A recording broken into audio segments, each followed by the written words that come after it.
Welcome to A Pinch of Basile, bringing the most entertaining guests, news stories, and with just a touch of comedy. Now here's everyone's favorite Greek, Basil. Hey, everyone, this is a Pinch of Basile podcast. We're doing something a little. We've had some technical difficulties ever since that stupid hurricane, Flo. I'm telling you what, I am not buying insurance from any chick named Flo again. That's all I'm saying. So anyway, I'm here with my favorite co-host in the whole wide world, Janice Hermsman, I should say. Janice, how are you, sweetheart? I hope you're well. I am doing much better than you are, I can tell you right now. Well, it's a cluster. You know, what can I tell you? You know, Flo has destroyed my life for almost a week and a half now, and 10 days. And, you know, this hurricane stuff is not fun at all. I'll be honest with you. I would have moved. Yeah, well, yeah. You know, it's tough to leave homes and beach houses and offices and all that and just, you know, leave it. But you do the best that you can with it and move on. How are you doing, my sweetheart? Well, you know, I'm glad I'm not in a hurricane, and yes. We are finally experiencing here in the Reno, Nevada area a little bit calmer, cooler weather. Still warm, but not like it was, so kind of pleasant. Can roll my windows down when I'm driving. I like that. Yeah, that's nothing like that, man. Wind blowing through your hair, or in my case, the Brillo that's on top of my head. There you go. But it works. It doesn't matter. It still feels good. It works great. It really right. does. I'll tell you what. It's one of those things that kind of just makes you smile and laugh a little bit. With you know, especially traveling around now. I mean, it's getting a little bit cooler here too. Thank goodness, because there are people still, believe it or not, without power. And have been without power for nearly 10 days. And it's terrible. It is simply terrible. Now, you didn't have any of that happen to you, right? Actually, we lost power for about 36 hours, yeah. Oh, okay, so you did, yeah. 36 hours was horrific. But it was sad to be able, you know, to see some of that. And then unfortunately, they're finding you know, dead bodies here and there for people who didn't make it. And, you know, it's one of the sad things is, I got to be quite honest with you, I think one of the toughest things is people did not want to leave their homes because they were afraid of being robbed. And I understand that completely. And I'm a Second Amendment guy, believe in my weapons, believe in my guns. And I got to tell you, you know, I understand, but I think what the police need to do, and anyone who owns a home, if you feel that you're being threatened, if you feel that someone's breaking in your house and you don't know what this person is going to do, you know they already did one wrong thing, they broke into your house, then I say you have the right to defend yourselves any way possible. Right. Because I do not care. You have no idea what this person is thinking. And there are going to be people. Hey, you may think differently, Janice, and I'm not going to, you know, everyone. No, I'm willing to share. I agree with you. I think that you have to be able to defend yourself. Absolutely. You know, and I'm probably one of those right-wing comedians you always hear about. Well, you never hear about.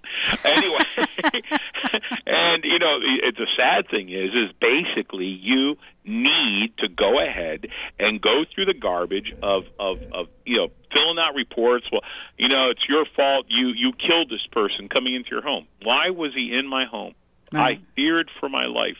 And, you know, I have no problem. And I think they need to have harsh, and I do mean extremely harsh, repercussions. Right. You know, for someone who says, well, he was only 16, he was only 17, he didn't know any better. Now, you know what? He should have. He really should have. Yeah, and I think that's part of the issue is that the laws are convoluted, they're different everywhere. It just makes it tough, you know.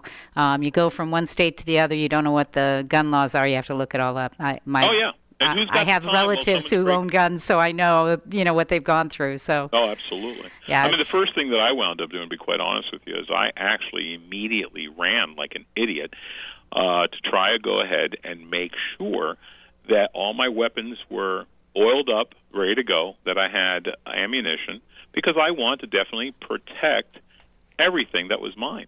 And, that was just crazy. But listen, right now, folks, I just want to say a couple of things. You're listening to the Pinch of Basile podcast with your host, Basil, and, of course, my co-host, Janice Hermsman. And you're listening on, and if you want to find out more about this, please go to .us.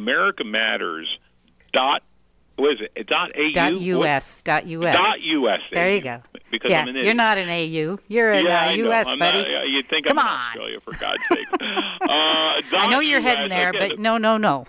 Yeah. And can people call in, Janice? They can. They can call in to 844-790-8255. They can also text us. If they don't mind texting to a 775 number, it's 775-237-2266. And we're going to wind up actually going back. It seems that we have some of the technical difficulties settled.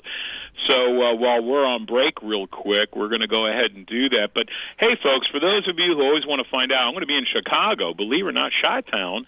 Go check my website at basilelive.com. That's BASILELIVE.com. Find out all my dates and everything. I'm so excited about going back to Chi-Town, and I'll give you more information about that as well.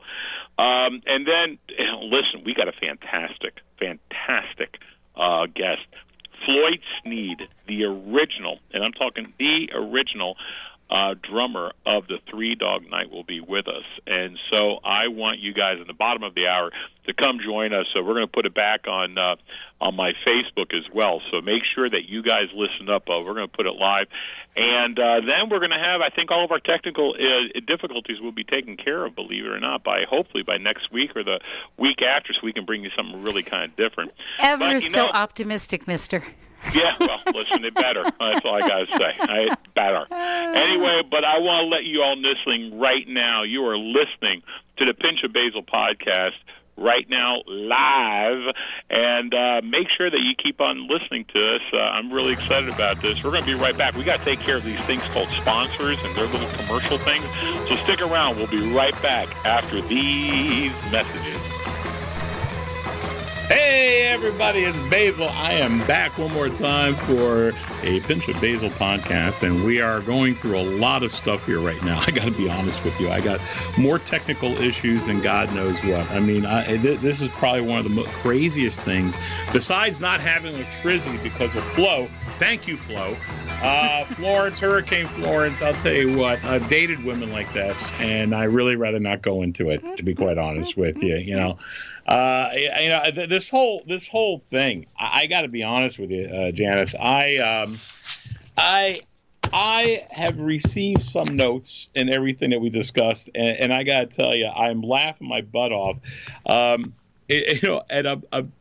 I'm sitting there laughing with this because you said you probably know how storms are given short, distinctive names, right, to avoid confusion. Yeah, like Florence is a short, Flo. Just say Flo. Flo. That's right.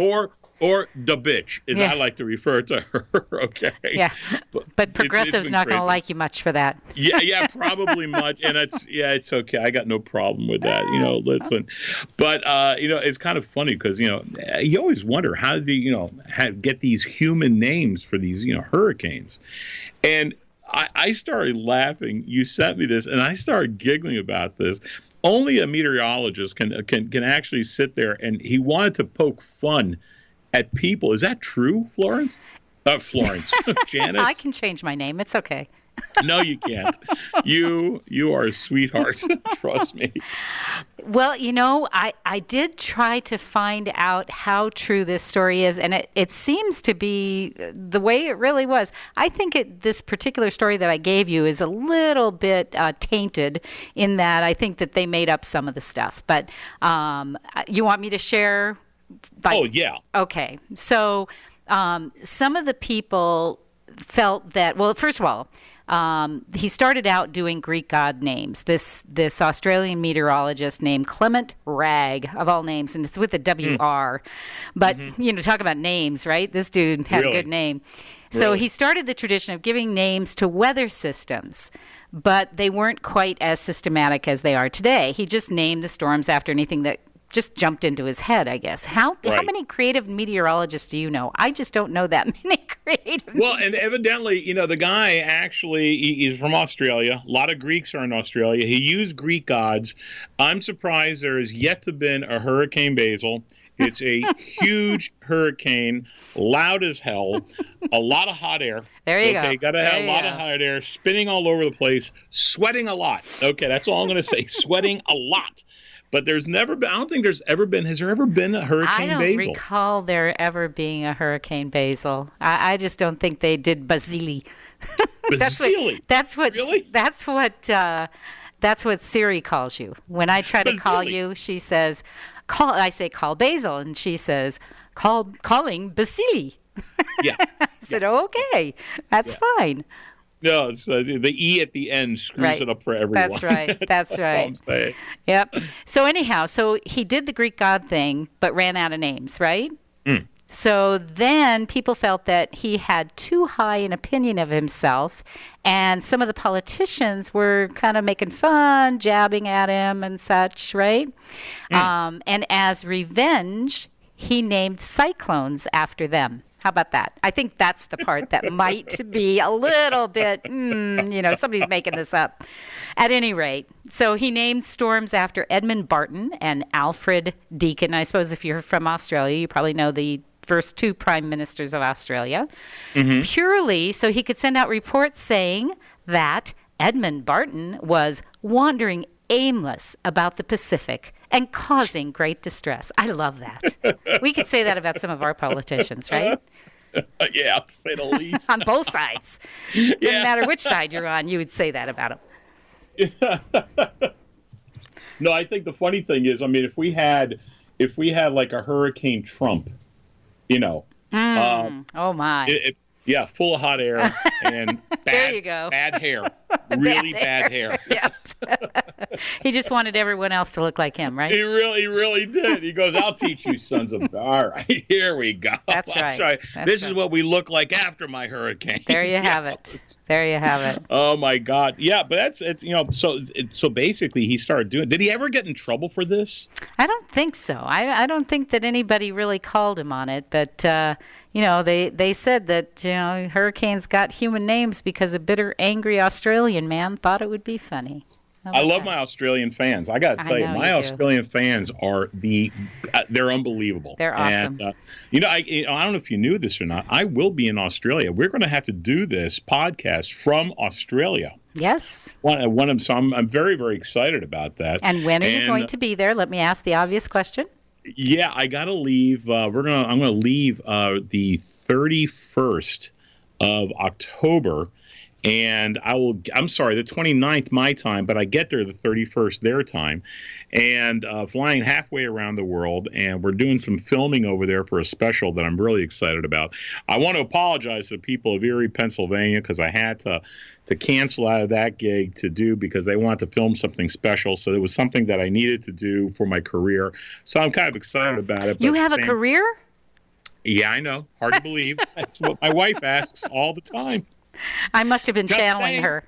Yeah, evidently I'm married to you too. Okay, and why isn't there a Hurricane Kula to this day? I have no idea.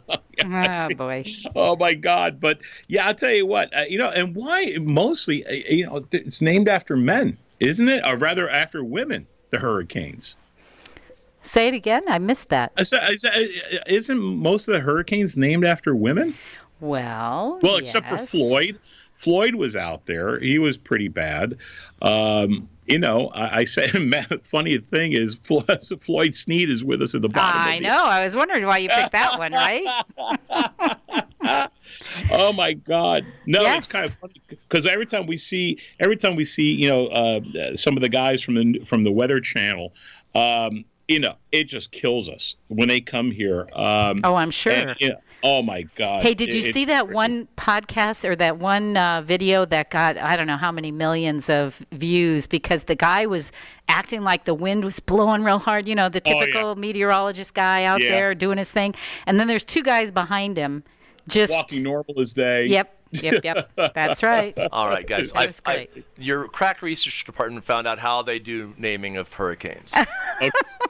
We have a crack research department. Did you know that, Basil? NOAA, National Atmospheric Oceanic Administration, does not control the naming of the tropical storms. And that's our engineer. Yeah. Instead, there's a strict procedure established by the World Meteorological Organization for Atlantic hurricanes. There is a list of male and female names which are used on a 6-year rotation. So in theory, we could have another Katrina. There you go. First of all, coming from a drunk who's running the board, who's and we're wondering why we have 5 or 6 technical hours, difficulties. yeah, 5 or 6 hours of hiccups right now. Poor Craig had surgery yesterday, so we have to excuse him a little. Okay, that's fine. Your excuse. Yeah, there you Foster go. Brooks is with us, ladies and gentlemen. Foster Brooks, he will be going making sure that we get formally killed at the next Dean Martin roast that'll be available to us. Oh, jeez. Tip your Lyft driver. Oh my God. That's right. I just heard him hiccup again. Oh, jeez. She heard me through the window that's closed. It's so loud. Jesus. And I swear I'm drinking water. It's not vodka. It's so sad, but it's actually true. I mean, some of the stuff, and listen, and there's a professor. Did you hear this? Who thinks he could stop a hurricane by flying jets into them? I love this story. Did you hear this? Yes. Did you hear? This is the news. Did you hear this? I just got a chance to read this right now. Yep. All right. So are we talking like New York Jets? Because that team can really fly through the air and do nothing. I think he should be talking about the New York Jets, don't you think? I think so his plan is to fly 2 supersonic jets directly into the eye of the storm. And the jets will start circling around, they said. Yep, around the eye of the hurricane. Now, who's manning these jets is what I want to know. Who's in them? And they're flying the opposite direction of the wind tunnel of the jets to slow down the wind, Yeah. Wow. This makes sense, right? Yeah, this works. I can see it. Here you have something the size of a pin needle, the end of the pin, and basically you are throwing it at something the size of a Cadillac. Right. And then he says he can't get the math to prove his idea will work. Excuse me, if the math doesn't work, we're not doing it. But he has a strong hunch. It ain't happening. Gosh, I've got a hunch. Let's see. What do I have a hunch about that we could do? Let's see. Let me see. Basil can pick up any chick in the world. Yeah, that's a hunch. That can happen. I'm going to fly my jet to their place. And okay. I'm done there. Did you say chick or chicken? Listen, I don't complain about the chicks you're with, okay? All right. Oh, my God. I'm laying an egg. Here we go. Anyway. Me too. And then someone wants to nuke the hurricanes? Is that Yes. thing? Yeah. I'm not looking at that. Oh, there it is. Then there are those who write to the government and tell them to nuke the hurricane. I guess they get several letters every year from civilians begging them to nuke a hurricane. Yeah, spread that radiation all over the world. I swear. What are people thinking? I don't know, man. That's actually that's you go into somewhat X-ray and you disturbing. put on a big old thing, right? I mean, what are we all going to be wearing protective gear for the next 20 years? Absolutely. I think protective gear would look beautiful, on me. If dads had worn protective gear, they wouldn't be dads, and we wouldn't have half these problems. There you You go. got that right. Oh my God! Well, listen, folks. You men. This news has been actually very interesting. To be quite honest with you. But stay tuned for us. More of a Pinch of Basile podcast. We're hoping to have all our technical issues taken care of very, very, very, very soon. But you are listening to a Pinch of Basile podcast with Janet Hermsen and myself, and of course Craig the Wonder Boy. We're going to be right back and pay some of those bills. We'll talk to you in a sec. Hey, this is Basil, and we are back on the Pinch of Basile podcast. You are listening to your host extraordinaire Basil with Janice Hermsen and, of course, Chuck the Wonder Boy, who is... How about Craig? Oh, yeah. Who's got the Percocet? I think Chuck. it might be you. Well, listen, he's doing Percocet. It's Chuck right now. He's going to say, no, I heard Craig. So... I want you to get better, brother. I know you went through a little bit of hell yourself. So all my thoughts and prayers are with you and your family and taking care of yourself, brother. And Craig, if anyone wants to see the video of my surgery, it's on my Facebook page. Only you, And Craig. Only you. That will be for the Craig show. Okay. Right now, this is the Basil show. We'll be doing surgeries. We'll be showing my surgeries. For God's oh, my goodness. And then it'll be brain surgery. Yeah, if I had a brain. If I only had a brain. Oh, my God. Well, listen, I'm really, really excited. Bottom of the hour here, and this next gentleman, I got to read this because 1968 Canadian-born drummer Floyd Sneed signed with the Three Dog Night. Who knew Billboard magazine would have the band on top? And oh my God, on the top 100 less than a year later. Wow, that's unbelievable. As one of the first black drummers and otherwise an all-white band, Floyd met resistance from some people who resented him because he was black. Are you serious, man? Who's got rhythm, for God's sakes? That's At the right. same time, that'd be Floyd. Three Dog Night would be charting along with the Beatles, Creedence Clearwater Revival, Marvin Gaye, Elvis Presley, and many, many more in the rock and roll world. The band has its ups and downs, of course, like most bands, and Floyd ended up leaving the band in the 80s. He began painting, and by the way, Floyd, beautiful paintings. We got to talk about that in a second. I have a lot of new ones. A lot of new paintings that are going to be up on my website pretty soon. Oh, fantastic. But let me finish your intro because you need this intro, okay? I want people to know who the hell you are if they don't already. I got some of my fans already on Facebook who are listening to this, and they're going, put him on. He's continued off tour with other bands and his own restaurant. And, in Santa Monica, I got to go there. And now he lives in Idaho, where he plays drums and paints and enjoys life, basically. I'm happy to welcome, ladies and gentlemen, to the Pinch of Basile podcast, ladies and gentlemen, Mr. Floyd Sneed. Floyd, welcome to the show, brother. Technicolor or not? Say that again. Is this show in Technicolor? Yes, it is in Technicolor. You can't tell? Every podcast of mine is Technicolor. Oh, radio. Oh, yeah. Hell yeah. You got to have imagination to play in this game. That's right. Very good. Floyd, so nice to have you, man. So nice to have you. When I heard that we were getting you, I got very, very excited. And, can I ask you the first question? Because I don't know this answer. How the hell did y'all come up with the name Three Dog Night? Oh, I'll tell you. Okay, before we had the name, obviously, we were in the office discussing what we should call a band. And let's see now. Somebody was saying something about dogs, and I suggested, well, how about a Three Dog Night? Australian name. It's from Australia. The Aborigines have customs of sleeping with dogs on cold nights, like the Eskimos also. So a Three Dog Night is a pretty chilly evening. Yeah, because you need 3 dogs. With my fat ass, I need 5. So good thing I wasn't there naming it with you. Oh, my God. Well, that means you'd be kind of warm with a fat ass, so. Yeah. To say the least. Oh, my God. I mean, do you have any favorite stories from the time you spent working with the Three Dog Night? Oh, let me see stories. There's so many. I'm sure. And, it's not fair because I used to have a cousin named Jimmy Swingos who had the hotel in Cleveland called Swingos. Okay. And just about every rock and roll star that there was went to Swingos Hotel in Cleveland when they played Cleveland. And the stories I heard from Jimmy alone, I mean, everything from Zeppelin to Stones. And I don't know if you guys ever stayed there or not. I don't think so. I can't remember the name, but who knows, back in those days, we stayed in so many hotels, I really probably forgotten half of them. Oh, my gosh. Yeah. So tell me what's one of your favorite stories that's probably one of the funniest that you remember that still sticks out in your mind. Okay, let me think of something like that. Oh, my goodness. Right off the top of my head, I can't even think of a story.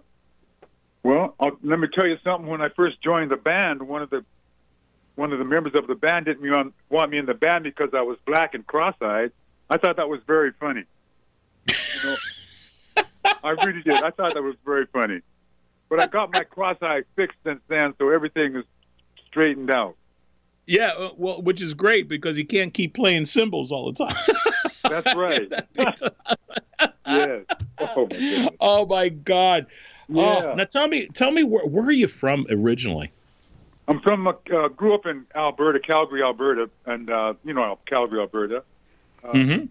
that's where I grew up, in basically Alberta. But my parents were in a farming area up northeast of Edmonton, Alberta. That's north of Calgary, 300 miles.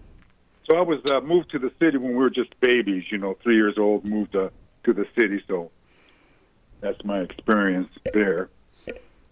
Now, did you guys? I mean, being a black man, did you guys? Was there any racism up there in Canada, as there was maybe perhaps down in the United States? No, not really. I never experienced it. And if I did, I didn't just threw it off. Basically, a few times it got to me, but no big deal. No big deal. Which is I learned great. to work with things. Well, the thing is, it's so sad. I remember coming down here I make my home in North Carolina. In the beginning, I'm a 6'2", big curly hair, dark, swarthy looking guy myself. And sometimes, I got to go with swarthy. Okay. I'm Greek, for God's sake. I'm not white. Okay. I'm Greek. There's a big difference. Okay. I love feta cheese.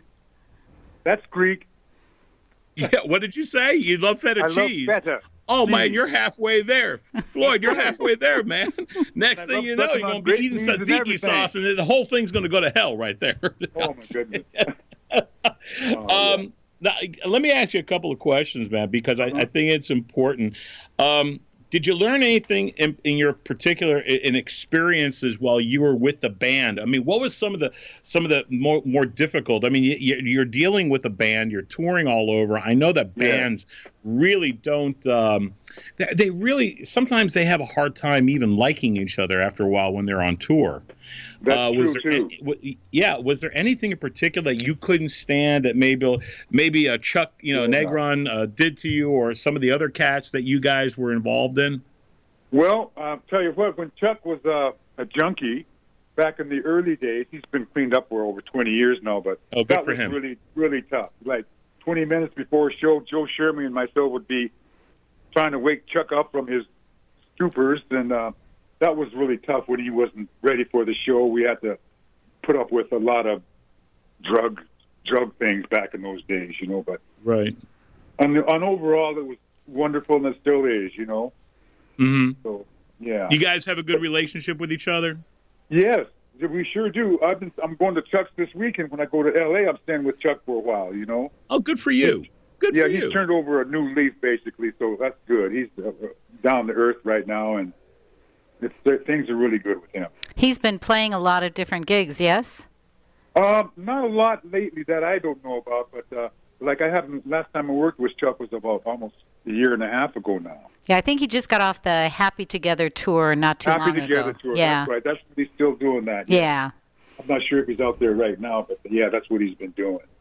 That's very cool. How'd the two of you meet?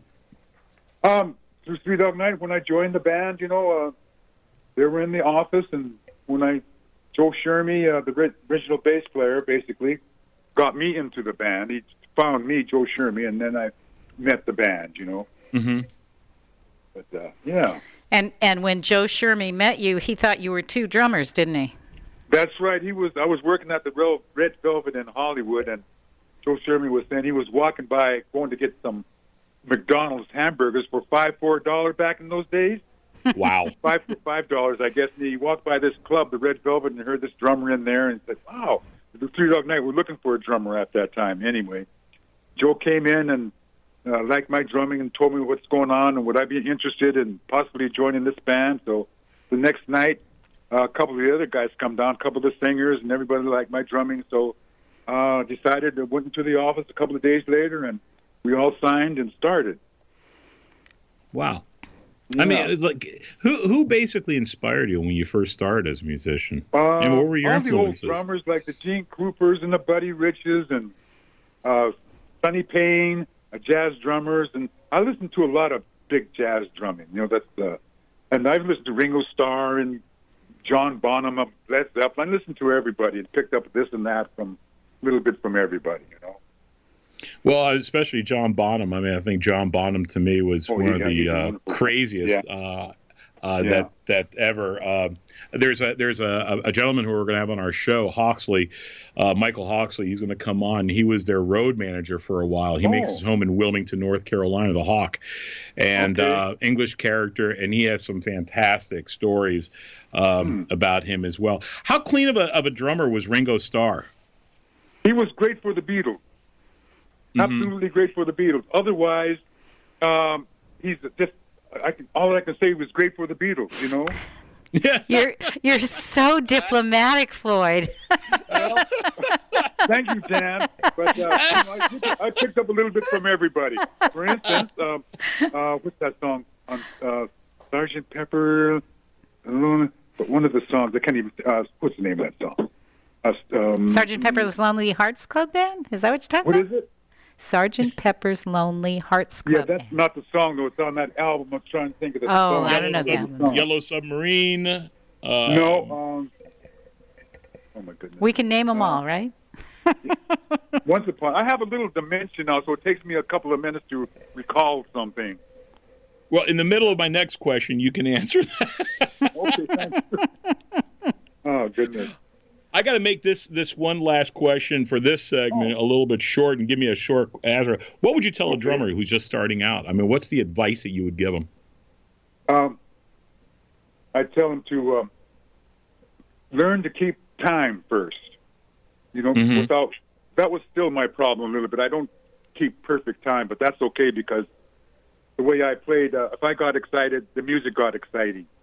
And so just basically, like I'm self-taught, and so I just practice, got my timing down, and where I can do this and that without thinking about it. That's great. It worked out for me, you know. Well, I'll tell you what, it worked out for you great. We're going to be right back with Floyd Sneed after a few of these messages. You're listening to the Pinch of Basile. Hey, everyone, it's Basil. That's right, Basil from a Pinch of Basile podcast. I'm here with my guest, Floyd Sneed, and my co-host, Janice Hersman, and, of course, my engineer, Nick. Anyway, I like that name. I like that name, too. Yeah, Big Nick. Or changing your name, Craig. Just don't call me late for dinner because that'll never happen. Okay, that's it. I'm done. Oh, my God. You know, a lot of people, Floyd, don't really know, unless they really follow you and everything, know about your art that you do. And I got to be honest with you. I was really impressed. Now, my oldest daughter, is a great artist, and I've always been impressed with her work. But I got to tell you, I showed her some of the stuff that you did, and she's go, wow, this is really great. And, you know, when did you begin to paint? Well, when I had got arthritis, maybe I'll say 15 years ago, something like that, where I had to just take it easy on the drums and everything. And I got bored, and so I used to doodle around in school a lot, you know, drawing instead of doing my work. So I just developed my little style of my own, and, you know, I sell a few now and then, and I got so many done that I got to have a show somewhere very soon. Music, wine, and art show somewhere, maybe possibly in Spokane area somewhere. Yeah, and I got a little trio set up to play music and have some wine and look at my art and buy stuff, you know, so that's going to happen soon. You let us know when that does happen. I'd love to plug that for you. I really would. Wonderful. Thank you very much. I really enjoy the stuff that I looked at. You know, what inspires you? I mean, what really drives you when you're being creative as far as your painting when you do that? Floyd? Yeah, well, I'm just driving myself to keep things moving in my life. You know, I just can't. I really miss the road playing with Three Dog Night. You can tell them the truth, but.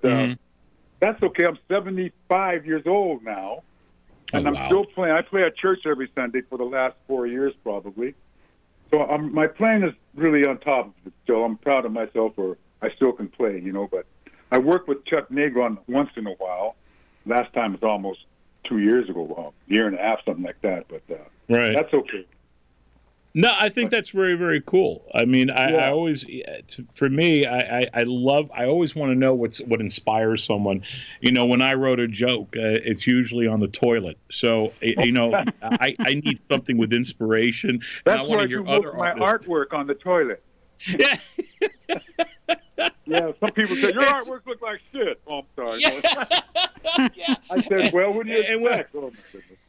Yeah. And we mean that in the nicest way possible for all my listeners out there. So what I wanted to is actually when you get that inspiration, you do something, some of the best stuff I get, I don't know about you, but when I wake up in the middle of the night, and there are times, and I now have my phone with me, and I have it on the area where you could just press a thing for it to record, and it's always on there because I come up with a great idea when I'm asleep, or I think something's funny, and I get up. Because have you ever seen your writing when you wake up from your sleep? It's hieroglyphics.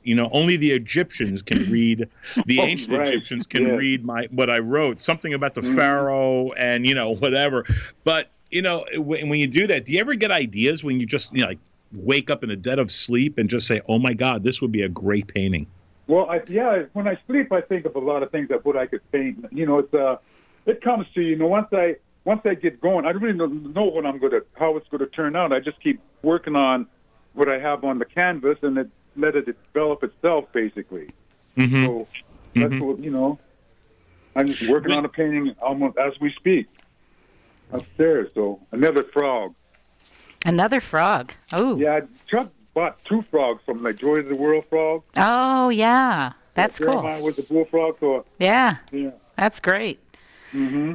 Yep. And you work in, for people who understand painting, which is not me, but my sister loves to do this stuff. And you work in acrylics, you do graphic markers, you do pastels. You work in all sorts of different things. Yes, I do. Oil pastels and acrylics and pen and ink and, Yeah, you're very versatile. I think that's admirable.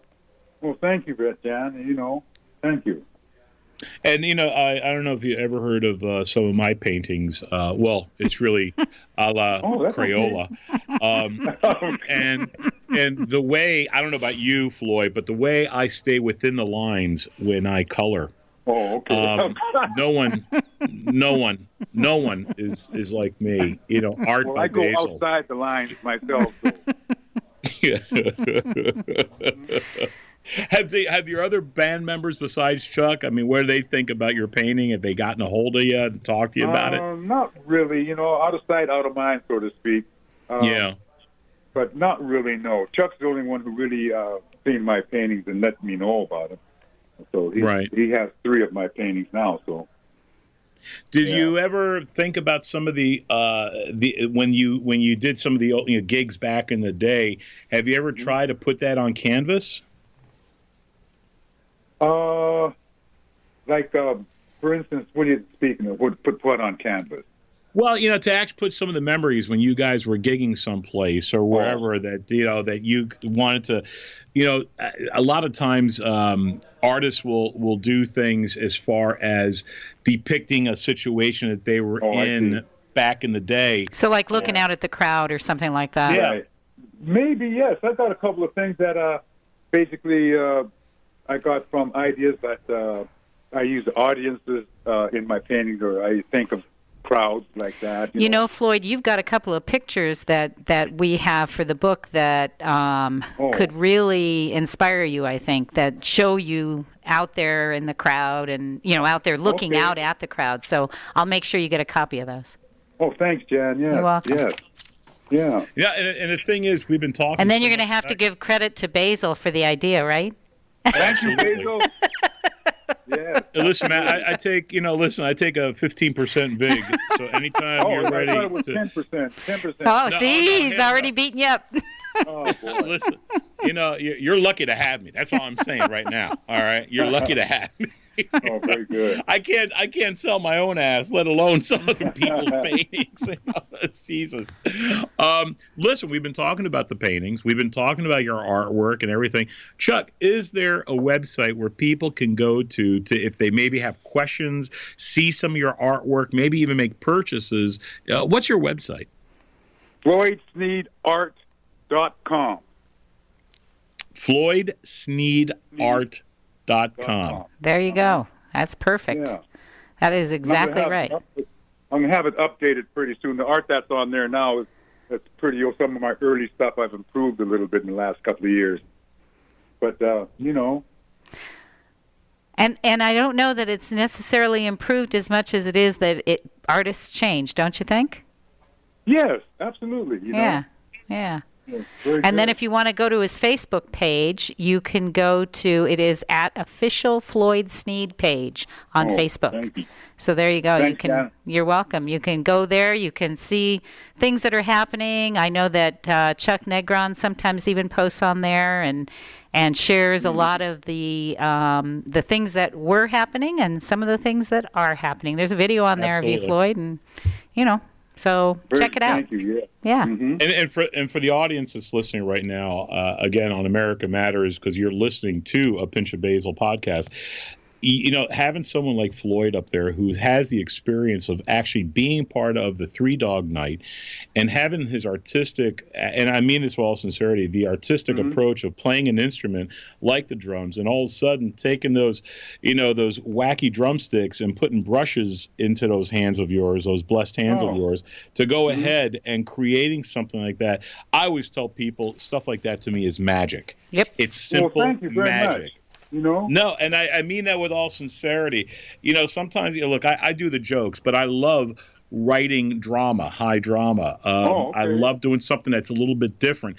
I love when people will take the same old, and all of a sudden switch things around, and you now, instead of having drumsticks in your hand, you now have paintbrushes in your hand. And you are creating art. Yeah, I like that term, yes.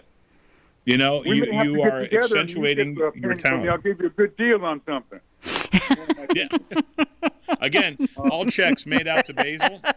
Your 15% VIG goes straight to me. Okay, that's all I'm saying. There you go. That's right. Oh my God, Floyd! Before we go off, man, I want to tell you just what a wonderful guest you've been. And I got to tell you, I hope we can have you back again, because I'll tell you what, you are magnificent, and I love your artwork. I love your history, and you played for one of the most iconic rock and roll bands in the world, and to be able to have you on our show is just an unbelievable. Truly an unbelievable experience for me and for my listeners. Thank you. I feel the same way about you guys. Oh, thank you, man. Appreciate that. Anything to get out of that 15%. I know, Floyd. Okay. So anyway, for all of you who are listening, this is Floyd. Thank you so much for being on the show, and we'll be definitely getting a hold of you again. Again, Floyd Sneed. Art.com. Check out his art. Check out who this magnificent talent is, and and tell Chuck I said hello as well. I shall. Thank you very much. We'll do this again soon. Yes, we will. Absolutely. You got it for sure. You got it for sure. Well, ladies and gentlemen, it's about that time. We're closing up a Pinch of Basile podcast. We're just very, very close to taking care of all of our issues with our technical issues. I promise you, many of you who have been on Facebook with the Facebook Live app, I want to apologize to you that you couldn't hear it, because Floyd was a fantastic guest. And I want all of you to go ahead to next time, make sure you go to americamatters.us. Check out what's going on with us. I will see you guys in Chicago. Go to my website, basillive.com. Join us on Facebook, Twitter, Instagram at Basile Fans, BASILE FANS. You are listening to a Pinch of Basile podcast. I'll talk to you all later on. Peace.